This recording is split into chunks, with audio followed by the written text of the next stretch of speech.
Hey guys, for today's video, I want to share with you something I've always wanted to try to figure out, and that's a way to actually use the saxophone to control the modular. Now, I'm objectively a much better saxophone player than I am a keyboard player, so this technique allows me to actually create and produce much more complicated solo and lead lines with the synthesizer. Let me tell you how I did it. So I started by producing a simple blues backbeat. I used the Mother 32 for the bass and the Tip Top Audio 808 drum modules for the drums. So after I laid down that blues beat, I got out the saxophone and just recorded a simple pass of solo bluesy saxophone-y stuff.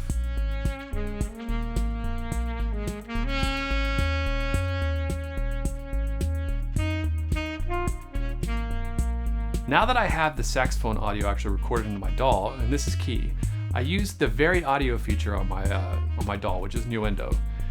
This feature actually enables me to use the saxophone audio that I recorded and extract it or translate it into MIDI data. So now that I've translated this audio into MIDI data, I can output this into the modular using the UMIDI module. So essentially now I've taken the solo that I recorded with the saxophone and translated it into CV or control voltage. Now I can use that control voltage to actually drive the modular synthesizer. So I went ahead and built a whole nother patch, mostly using the MakeNoise modules, to actually re-record this lead solo.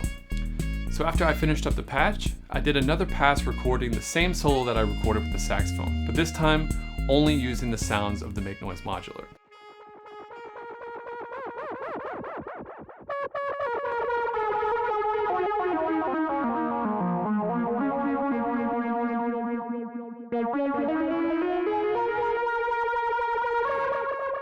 So now that I had both of these versions of the solo in my DAW, I could actually experiment with mixing them together to create some really interesting sounds. Now objectively, I'm not quite there yet, especially on the mix between the synthesizer and the saxophone, but this is just kind of a first attempt, and I think there's some real potential here. There's definitely some moments happening where some really interesting textures are coming through with the combination of the saxophone and the modular. I'd really like to explore this more, so if anyone has any tips or tricks or techniques that they'd like to add, please leave them in the comment below. So here's the jam now in its entirety. Have a listen and let me know what you think. And please remember to hit that like and subscribe button, and I'll see you guys in the next video. Thanks again for watching.